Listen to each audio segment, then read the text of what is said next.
ಪ್ರಿಯ ವೀಕ್ಷಕರೇ, ಈ ವಿಡಿಯೋವನ್ನು ಮೊದಲಿನಿಂದ ಕೊನೆಯವರೆಗೂ ಸ್ಕಿಪ್ ಮಾಡದೆ ಪೂರ್ತಿಯಾಗಿ ನೋಡಿರಿ. ಹಾಗೆ ಈ ನಮ್ಮ ಚಾನೆಲ್ ಸಬ್ಸ್ಕ್ರೈಬ್ ಮಾಡಿಕೊಳ್ಳಿ. ನಾವು ನಿಮಗಾಗಿ ಮಾಡುವ ಪ್ರತಿಯೊಂದು ವಿಡಿಯೋಗಳು ನಿಮಗೆ ನೋಟಿಫಿಕೇಶನ್ ಆಗಿ ದೊರೆಯಲು ಪಕ್ಕದಲ್ಲಿ ಬರುವಂತಹ ಬೆಲ್ ಐಕನ್ ಕ್ಲಿಕ್ ಮಾಡಿಕೊಳ್ಳಿ. ಓಂ ಶ್ರೀ ಗುರುಭ್ಯೋ ನಮಃ. ಓಂ ನಮೋ ಕಾಳಿಕಾಯೇ ನಮಃ. ವೀಕ್ಷಕರಿಗೆಲ್ಲ ಶ್ರೀ ಅಂಬಾ ಭವಾನಿ ಜ್ಯೋತಿಷ್ಯಂ ಚಾನಲ್ಗೆ ಆತ್ಮೀಯವಾದಂತಹ ಸ್ವಾಗತ. ಈ ದಿನ 2026 ಜನವರಿ ತಿಂಗಳಲ್ಲಿ ಸಿಂಹರಾಶಿಯವರ ಫಲಗಳು ಹೇಗಿವೆ ಎಂಬುದನ್ನು ತಿಳಿದುಕೊಳ್ಳೋಣ.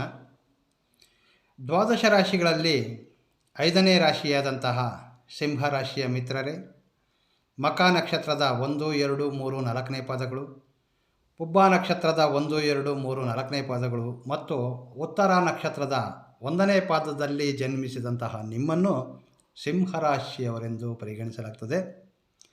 ಈ ಜನವರಿ ತಿಂಗಳಲ್ಲಿ ಸಿಂಹರಾಶಿಯವರಿಗೆ ಅತ್ಯಧಿಕ ಧನಯೋಗ, ವಿಶೇಷವಾಗಿ ಆರ್ಥಿಕವಾಗಿ ಬಹಳಷ್ಟು ಅನುಕೂಲವನ್ನು ಕಾಣಬಹುದು. ಇದರಲ್ಲಿ ಮುಖ್ಯವಾಗಿ ಏನಂದರೆ, ನ್ಯಾಯ ಸಂಬಂಧಿತ ಅಥವಾ ಸರ್ಕಾರಿ ಕಚೇರಿಗಳಲ್ಲಿ, ಕೋರ್ಟು ಕೇಸ್ಗಳಲ್ಲಿ ಬರ್ತಕ್ಕಂತಹ ಫಲಗಳು ನಿಮಗೆ ಪಾಸಿಟಿವ್ ಆಗಿರ್ತಕ್ಕಂತಹ ಅವಕಾಶಗಳು ಹೆಚ್ಚಾಗಿವೆ. ಅದು ಸಹ ಈ ಜನವರಿ 15ರಿಂದ 30ರ ಮಧ್ಯಕಾಲದಲ್ಲಿ ಕೋರ್ಟು ಕಚೇರಿಗಳಲ್ಲಿರ್ತಕ್ಕಂತಹದ್ದು ಅಥವಾ ಯಾವುದಾದ್ರೂ ಸರ್ಕಾರಿ ಕಚೇರಿಗಳಲ್ಲಿ ನಿಮ್ಮ ಪರವಾಗಿ ಆಗಬೇಕಾಗಿರ್ತಕ್ಕಂತಹ ಕೆಲಸ ಕಾರ್ಯಗಳೆಲ್ಲವೂ ಸಹ ನಿಮಗೆ ಫೇವರ್ ಆಗಿ ನಡೆಯತಕ್ಕಂತಹ ಅವಕಾಶಗಳು ಹೆಚ್ಚಾಗಿರ್ತವೆ. ಇನ್ನು ಆರ್ಥಿಕ ವಿಚಾರವನ್ನು ಗಮನಿಸೋದಾದರೆ,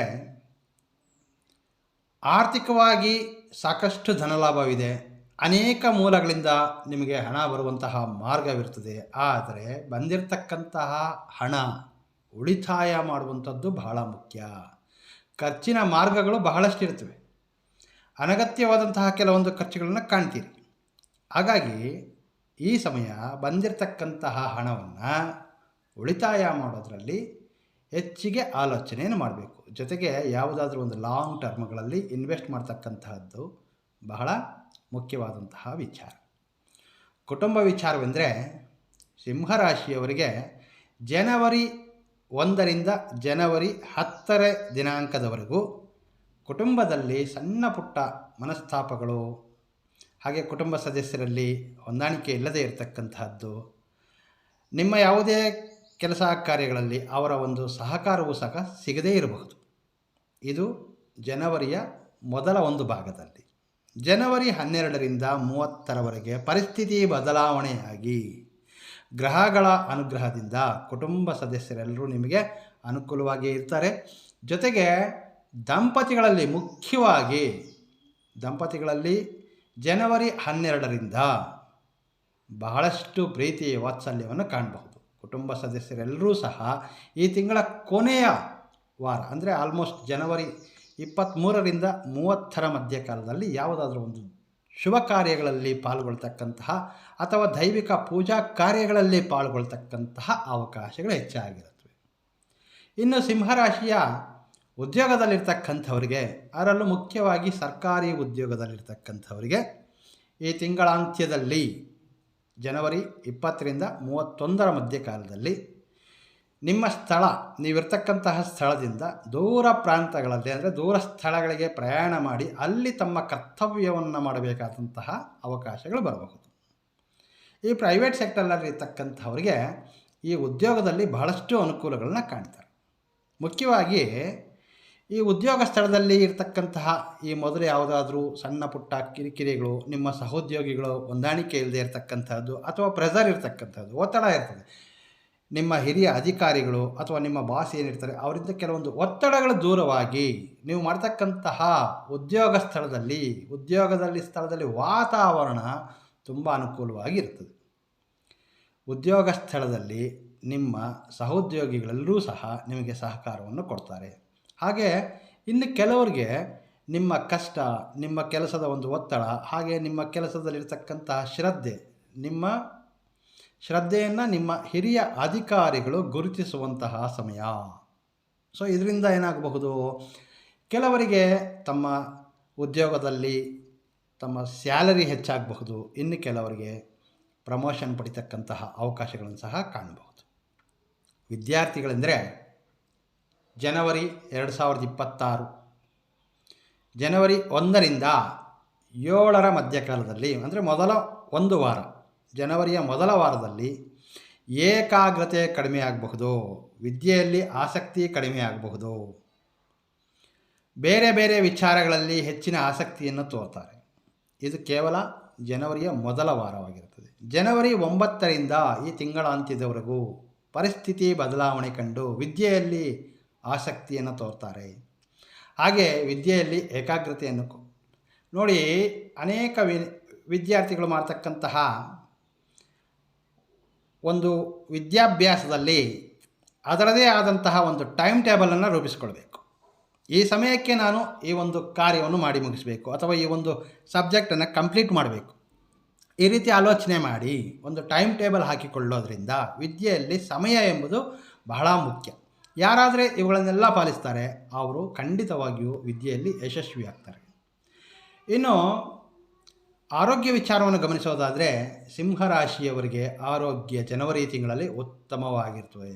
ಜೊತೆಯಲ್ಲಿ ಈ ಹಿರಿಯ ವಯಸ್ಕರಿರ್ತಾರೆ, 50 ಮತ್ತು 60ರ ನಂತರ ಇರತಕ್ಕಂತಹ ಹಿರಿಯ ವಯಸ್ಕರಿಗೆ ಅನೇಕ ದಿನಗಳಿಂದ ಇದ್ದಂತಹ ಕೆಲವೊಂದು ಅನಾರೋಗ್ಯ ಸಮಸ್ಯೆಗಳು ಸಹ ಈ ಸಮಯದಲ್ಲಿ ದೂರವಾಗುತ್ತವೆ ಅಂತ ಹೇಳಬಹುದು. ಹಾಗೆ ಆರೋಗ್ಯದಲ್ಲಿ ಖಂಡಿತವಾಗಿಯೂ ಚೇತರಿಕೆ ಎಂಬುದನ್ನು ಕಾಣಬಹುದು. ಇಲ್ಲಿ ಸಿಂಹರಾಶಿಯವರಿಗೆ ಸ್ನೇಹಿತರು ಬಹಳ ಅನುಕೂಲವಾಗಿರ್ತಾರೆ. ಆದರೆ ಈ ತಿಂಗಳ ಅಂತ್ಯದಲ್ಲಿ, ಈ ತಿಂಗಳ ಕೊನೆಯ ವಾರ ಇದೆಯಲ್ಲ, ಜನವರಿ 23ರಿಂದ 31ರ ಮಧ್ಯಕಾಲ, ಈ ಸಮಯದಲ್ಲಿ ಸ್ನೇಹಿತರಿಂದ ಯಾವುದಾದ್ರೂ ಒಂದು ವಿಚಾರದಲ್ಲಿ ನೀವು ಅವರ ಕೈಗಳಲ್ಲಿ ಮೋಸ ಹೋಗ್ತಕ್ಕಂತಹ ಅವಕಾಶಗಳಿರ್ತವೆ. ಜನವರಿ ಕೊನೆಯ ವಾರ, ಹಾಗಾಗಿ ಈ 7 ಅಥವಾ 8 ದಿನಗಳ ಕಾಲ, ಜನವರಿ 23ರಿಂದ 31ರ ಮಧ್ಯಕಾಲದಲ್ಲಿ ಯಾವುದೇ ವ್ಯಾವಹಾರಿಕವಾಗಿ ಧನ ಸಹಾಯವಿರಬಹುದು ಅಥವಾ ಬೇರೊಂದು ರೀತಿಯಲ್ಲಿ ಸಹ ಹೆಚ್ಚಾಗಿ ಅವರ ಮೇಲೆ ವಿಶ್ವಾಸವನ್ನು ಇಡದೇ ಇರತಕ್ಕಂತಹದ್ದು ಸೂಕ್ತ. ಯಾರನ್ನು ಕುರುಡಾಗಿ ನಂಬಬಾರದು, ಬೇಗನೆ ಯಾವುದೇ ವ್ಯಕ್ತಿಗಳನ್ನು ವಿಶ್ವಾಸಕ್ಕೆ ಪಡಿಬಾರ್ದು. ಇದು ಬಹಳ ಮುಖ್ಯವಾಗಿರ್ತಕ್ಕಂತಹ ವಿಚಾರ. ಹಾಗೆ ಉದ್ಯೋಗದಲ್ಲಿರ್ತಕ್ಕಂಥವ್ರಿಗೆ ಪ್ರಮೋಷನ್ನು, ಪ್ರೈವೇಟ್ ಸೆಕ್ಟರಲ್ಲಿರ್ತಕ್ಕಂಥವ್ರಿಗೆ ಖಂಡಿತವಾಗಿಯೂ ಅನೇಕ ದಿನಗಳಿಂದ ನೀವು ಬಯಸಿರ್ತಕ್ಕಂತಹ ಉದ್ಯೋಗದಲ್ಲಿ ಬಡ್ತಿ ಸಿಗತಕ್ಕಂತಹ ಅವಕಾಶಗಳು ಹೆಚ್ಚಾಗಿವೆ. ಇನ್ನು ಆಕಸ್ಮಿಕ ಧನಲಾಭ ಅಂದರೆ ಆಲ್ಮೋಸ್ಟ್ ಜನವರಿ 15ರಿಂದ ಜನವರಿ 3 ಮತ್ತು 4ನೇ ವಾರ, ಜನವರಿ 15ರಿಂದ 30ರ ಮಧ್ಯಕಾಲದಲ್ಲಿ ನಿಮ್ಮ ಹಿರಿಯರ ಯಾವುದಾದರೂ ದೊಡ್ಡ ಮೊತ್ತದ ಧನಲಾಭ ಸಿಗ್ತಕ್ಕಂತಹ ಅವಕಾಶಗಳು ಹೆಚ್ಚಾಗಿರುತ್ತವೆ. ಇದು ಬಹಳ ಮುಖ್ಯವಾಗಿರ್ತಕ್ಕಂತಹ ವಿಚಾರ. ವೀಕ್ಷಕರೇ, ಇವೆಲ್ಲವೂ ಸಹ ಗ್ರಹಗಳ ಗೋಚಾರ ಫಲಗಳು. ನೀವು ಈ ಗ್ರಹಗಳ ಗೋಚಾರ ಫಲಗಳೊಂದಿಗೆ ನಿಮ್ಮ ವೈಯಕ್ತಿಕವಾದಂತಹ ಒಂದು ಜಾತಕವನ್ನು ಸಹ ಒಮ್ಮೆ ಪರಿಶೀಲಿಸಿಕೊಳ್ಳಬೇಕು. ನಿಮ್ಮ ವೈಯಕ್ತಿಕ ಜಾತಕಗಳಿಗೆ ಈ ಗ್ರಹಗಳ ಗೋಚಾರ ಫಲಗಳು ಸಪೋರ್ಟಿವ್ ಆಗಿ ತೆಗೆದುಕೊಳ್ಳಬೇಕೇ ವಿನಃ ಇದು ನಿಮ್ಮ ಸಂಪೂರ್ಣ ಫಲಗಳಾಗಲು ಸಾಧ್ಯವಿರುವುದಿಲ್ಲ. ನಿಮ್ಮ ಜನ್ಮ ದಿನಾಂಕ, ನಿಮ್ಮ ಜನ್ಮ ಸಮಯದಿಂದ ನಿಮ್ಮ ಗ್ರಹ ಬಲಗಳು, ನಿಮ್ಮ ದಶ, ಅಂತರ್ದಶ, ನಿಮ್ಮ ಲಗ್ನ, ಇವುಗಳಿಂದಲೇ ನೀವು ನಿಮ್ಮ ಜನ್ಮ ಜಾತಕದಿಂದ ಸಂಪೂರ್ಣ ಫಲಗಳನ್ನು ತಿಳಿಯಲು ಸಾಧ್ಯವಿರುತ್ತವೆ. ಇನ್ನು ಮುಖ್ಯವಾಗಿ ಈ ತಿಂಗಳು ಸಿಂಹರಾಶಿಯವರಿಗೆ ಅದೃಷ್ಟದ ವರ್ಣ ಬಂದು ಕೆಂಪು, ಅದೃಷ್ಟದ ದಿಕ್ಕು ಪೂರ್ವ, ಅದೃಷ್ಟದ ಸಂಖ್ಯೆ 6 ಮತ್ತು 9. ಇದಿಷ್ಟು ಜನವರಿ ತಿಂಗಳ ಸಿಂಹರಾಶಿಯವರ ಫಲಗಳು. ವೀಕ್ಷಕರೇ, ಸಿಂಹರಾಶಿಯವರ ಫಲಗಳು ವಿಶ್ಲೇಷಣೆ ನಿಮಗೆ ಇಷ್ಟವಾದಲ್ಲಿ ತಪ್ಪದೇ ವಿಡಿಯೋನ ಲೈಕ್ ಮಾಡಿ, ಶೇರ್ ಮಾಡಿ. ನಮಸ್ಕಾರ. ಸರ್ವೇ ಜನೋ ಸುಖಿನೋ ಭವಂತು.